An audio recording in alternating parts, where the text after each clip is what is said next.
नक्को अल्लाह, मेरे को बहुत शर्म लगती। अय्यो, इसमें शर्म की क्या बात है? मैं नहीं उतारी क्या अपने कपड़े? चिमकी शर्माई। अब उतारती की बोलूं अन्नाबी को? शहजादी पाशा, जिनकी रग रग में हुक्म चलाने की आदत रची हुई थी, चिल्ला कर बोली। चिमकी ने कुछ डरते डरते, कुछ शर्माते शर्माते अपने छोटे छोटे हाथों से पहले तो अपना कुर्ता उतारा, फिर पाजामा, फिर शहजादी पाशा के हुक्म पर झागों भरे टब में उनके साथ कूद पड़ी। दोनों नहा चुकी तो शहजादी पाशा ऐसी मोहब्बत से जिसमें गरूर और मालकिनपन की गहरी छाप थी, मुस्कुराकर बोली, होर, ये तो बता कि अब तू कपड़े कौन से पहन रही? कपड़े? चिमकी बेहद मतानत से बोली, यही इच मेरा नीला कुर्ता पाजामा। यही इच? शहजादी पाशा हैरत से नाक सिकोड़ते हुए बोली। इतने गंदे बदबू वाले कपड़े? फिर पानी से नहाने का फायदा? चिमकी ने जवाब देने की बजाय उल्टा एक सवाल जड़ दिया। होर, आप क्या पहन रहे पाशा? मैं? शहजादी पाशा बड़े इत्मीनान और फख्र से बोली, वो मेरी बिस्मिल्लाह के दुख्त चमक चमक का जोड़ा दादी माँ ने बनाए थे, वही इच। मगर तूने काय को पूछी? चिमकी एक लम्हे को तो सोच में पड़ गई, फिर हंसकर बोली, मैं सोच रही थी। वो कहते कहते रुक गई। एकदम उधर से अन्नाबी की चिंगाड़ सुनाई दी। हो पाशा, ये मेरे को हम्माम में भगाले को तुम उस उजाड़ मार चोटी के साथ क्या मटाखे मार लेते बैठी? जल्दी निकलो, नहीं तो बी पाशा को जाको बोलती हूँ। अपनी सोची हुई बात चिमकी ने जल्दी से कह सुनाई। पाशा, मैं सोच रही थी कि कभी आप होर में ओढ़नी बदल बहना बन गए तो आपके कपड़े मैं भी पहन ले सकती ना? मेरे कपड़े? तेरा मतलब है कि वो सारे कपड़े जो मेरे संदूखा भर भर को रखे पड़े हैं? जवाब में चिमकी ने जरा डरकर सर हिलाया। शहजादी पाशा हंसते हंसते दोहरी हो गई। अय्यो, कितनी बेखौफ छोकरी है। अगे तू तो नौकरानी है, तू तो मेरी उतरन पहनती है, होर उम्र भर उतरन ही पहनेंगी। फिर शहजादी ने बेहद मोहब्बत से, जिसमें गुरूर और फख्र ज्यादा और खुलूस कम था, अपना अभी अभी का नहाने के लिए उतारा हुआ जोड़ा उठाकर चिमकी की तरफ उछाल दिया। ये ले, उतरन पहन ले। मेरे पास तो बहुत से कपड़े हैं। चिमकी को गुस्सा आ गया। मैं काहे पहनूं? आप पहनो न मेरा जोड़ा, ये जोड़ा। उसने अपने मैले जोड़े की तरफ इशारा किया। शहजादी पाशा गुस्से से हुंकारी, अन्नाबी, अन्नाबी। अन्नाबी ने जोर से दरवाजे को भड़भड़ाया और दरवाज़ा, जो सिर्फ हल्का सा भिड़ा हुआ था, पाटो पाट खुल गया। अच्छा, तो आप साहिबान अभी तक नंगेज खड़े हुए हैं? अन्नाबी नाक पर उंगली रखकर बनावटी गुस्से से बोली। शहजादी पाशा ने झट स्टैंड पर टंगा हुआ नरम नरम गुलाबी तौलिया उठाकर अपने जिस्म के गिर्द लपेट लिया। चिमकी यूं ही खड़ी रही। अन्नाबी ने अपनी बेटी की तरफ जरा गौर से देखा। होर, तू पाशा लोगां के हम्माम में काय को पानी नहाने को आन मरी? ये इन्नो शहजादी पाशा ने बोले कि तू भी मेरे साथ पानी नहा। अन्नाबी डरते डरते इधर उधर देखा कि कोई देख न रहा हो, फिर जल्दी से उसे हम्माम से बाहर खींचकर बोली, चल जल्दी से जाकर नौकर खाने में कपड़े पहन, नहीं तो सर्दी वर्दी लग गई तो मरेगी। अब ये चिकट गोंद कपड़े नक्को पहन। वो लाल पेटी में शहजादी पाशा परसों अपना कुर्ता पाजामा दिए थे, वो जाको पहन ले। वहीं नंगी खड़ी खड़ी वो 7 बरस की नन्ही सी जान बड़ी गहरी सोच के साथ रुक रुक कर बोली, अम्मी, जब मैं होर शहजादी पाशी एक बराबर के हैं तो उन्नो मेरी उतरन क्यों नहीं पहनते? ठहर जरा, मैं मम्मा को जाके बोलती हूँ कि चिमकी मेरे को ऐसा बोली। लेकिन अन्ना बी ने डरकर उसे गोद में उठा लिया। आगे पाशा, उन्ने तो छिनाल पागल हौली हो गई है, ऐसे दीवानी के बाता काय को अपने मम्मा से बोलते आप?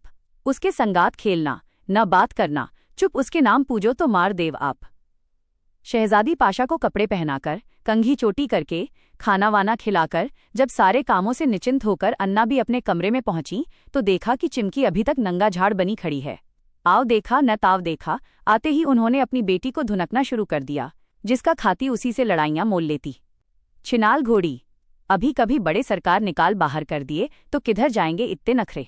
अन्ना बी के हिसाबों तो ये बड़ी खुशनसीबी थी कि वो शहजादी पाशा को दूध पिलाने के वास्ते रखी गई थीं।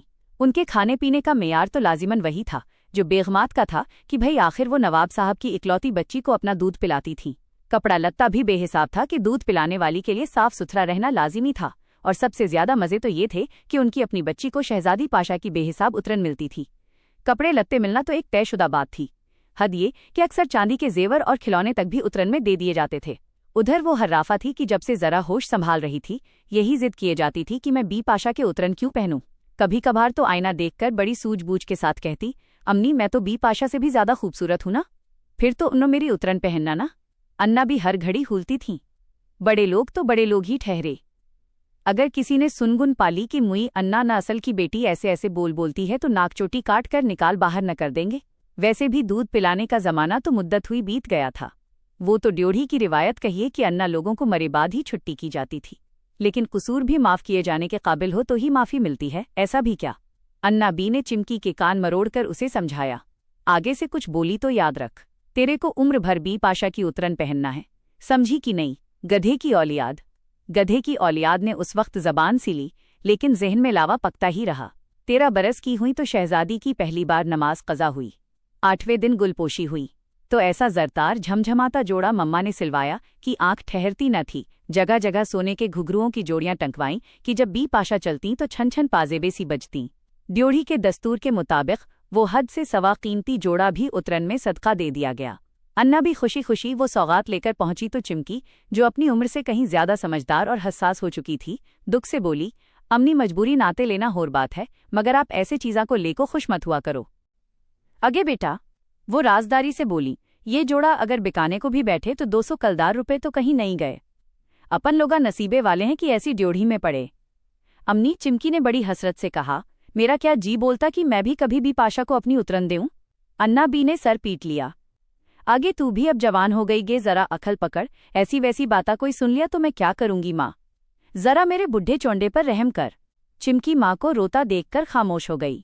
मौलवी साहब ने दोनों को साथ साथ ही कुरान शरीफ और उर्दू कायदा शुरू कराया था।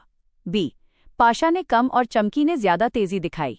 दोनों ने जब पहली बार कुरान शरीफ का दौर खत्म किया तो बड़ी पाशा ने अजराहे इनायत चिमकी को भी एक हल्के कपड़े का नया जोड़ा सिलवा दिया था। हर चंद की बाद में उसे बी पाशा का भारी जोड़ा भी उतरन में मिल गया था, लेकिन उसे अपना वो जोड़ा जान से ज्यादा अजीज था। उस जोड़े से उसे किसी किस्म की जिल्लत महसूस न होती थी। हल्के जाफरानी रंग का सूती जोड़ा, जो कितने ही सारे जगमगाते लस लस करते जोड़ों से सवा था। अब जबकि खैर से शहजादी पाशा जरूरत भर पढ़ लिख भी चुकी थी, जवान भी हो चुकी थी, उनका घर बसाने की फिक्रें की जा रही थीं। ड्योढ़ी सुनारों, दर्जियों, व्यापारियों का मस्कन बन चुकी थी। चिमकी यही सोचे जाती कि वो तो शादी के इतने बड़े हंगामे के दिन भी अपना वही जोड़ा पहनेगी जो किसी की उतरन नहीं था। बड़ी पाशा, जो वाकई बड़ी मेहरबान खातून थी, हमेशा अपने नौकरों का अपनी औलाद की तरह ख्याल रखती थीं। इसलिए शहजादी के साथ वो चिमकी की शादी के लिए भी उतनी ही फिक्रमंद थीं। आखिर नवाब साहब से कहकर उन्होंने एक मुनासिब लड़का चिमकी के लिए तलाश कर ही लिया। सोचा कि शहजादी पाशा की शादी के बाद उसी झोड़ झमके में चिमकी का भी अख्त पढ़ा दिया जाए। उस दिन जब शहजादी पाशा के अख्त को सिर्फ एक दिन रह गया था और ड्योढ़ी मेहमानों से ठसाठस भरी पड़ी थी और लड़कियों का टिड्डी दल ड्योढ़ी को सर पर उठाए हुए था, अपनी सहेलियों के झुरमुट में बैठी हुई शहजादी पाशा पैरों में मेहंदी लगवाते हुए चिमकी से कहने लगी, तू ससुराल जाएगी तो तेरे पैरों को मैं मेहंदी लगाऊंगी। अय्यो खुदा न करे, अन्ना बी ने प्यार से कहा। उसके पांवा आपके दुश्मना छुएं, आप ऐसा बोले सो बस है। बस इतनी दुआ करना पाशा कि आपके दूल्हे मियाँ वैसा शरीफ दूल्हा उसका निकल जाए। मगर उसकी शादी कब हो रही जी? कोई चुलबुली लड़की पूछ बैठी। शहजादी पाशा वही बचपन वाली गुरूर भरी हंसी हंसकर बोली, मेरी इतनी सारी उतरन निकलेगी तो इसका जहेज तैयार समझो। उतरन उतरन उतरन, कई हजार सुइयों की बारीक बारीक नोकें जैसे उसके दिल को छेद गईं। वो आंसू पीते हुए अपने कमरे में आकर चुपचाप पड़ गई। सरे शाम ही लड़कियों ने फिर ढोलक संभाल ली।